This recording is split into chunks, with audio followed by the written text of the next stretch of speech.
Au cœur de la société. Au cœur de la société est une émission préparée en synergie par les radios Inzamba, Agatekakawe, Radio RPA, Ijuya Wanyagihugu, ainsi que la radio-télévision Renaissance.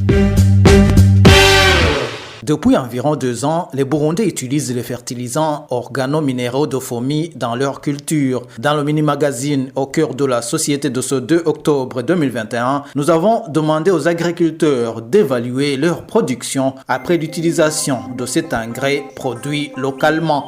Vous êtes avec Émile Niwasumba, bienvenue.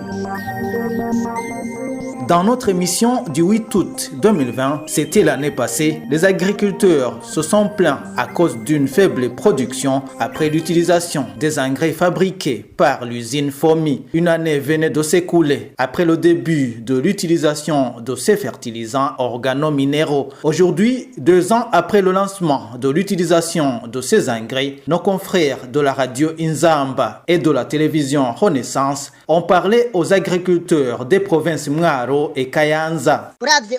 L'engrais organominéral de l'usine FOMI est plus efficace que l'engrais chimique qu'on utilisait auparavant.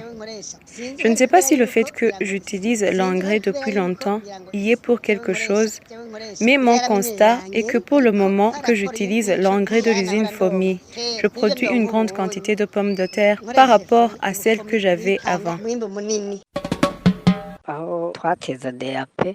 Sur une superficie qui nous coûtait 1 kg de l'engrais chimique DAP, il nous faut 2 kg d'engrais de l'usine FOMI. La production aussi n'est pas la même. Si c'était possible, on utiliserait l'engrais chimique DAP.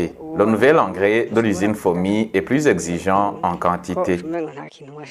Après le lancement de l'utilisation des fertilisants FOMI, certains experts de l'usine FOMI et du ministère de l'Agriculture nous avaient révélé que le gouvernement s'était précipité pour des raisons politiques alors qu'il n'avait pas encore finalisé les analyses, surtout au niveau de la composition. Aujourd'hui, ces experts nous ont dit qu'il n'est possible d'évaluer ces fertilisants qu'au bout de 3 ans au minimum après le lancement de leur utilisation. L'évaluation au bout de 5 ans, c'est encore mieux selon ces experts qui expliquent qu'aujourd'hui, ces analyses ne sont plus possibles comme le gouvernement a unilatéralement décidé de démarrer le projet. L'un des experts de l'usine FOMI nous a également précisé que pour le moment, personne n'est capable de dire que l'augmentation ou la réduction de la production est causée par ces fertilisants organominéraux parce qu'il y a d'autres facteurs à prendre en considération.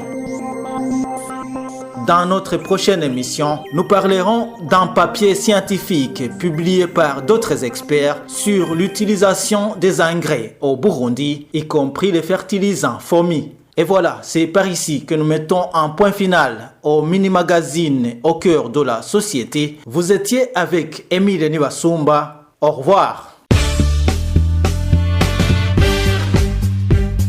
C'était l'émission Au cœur de la société.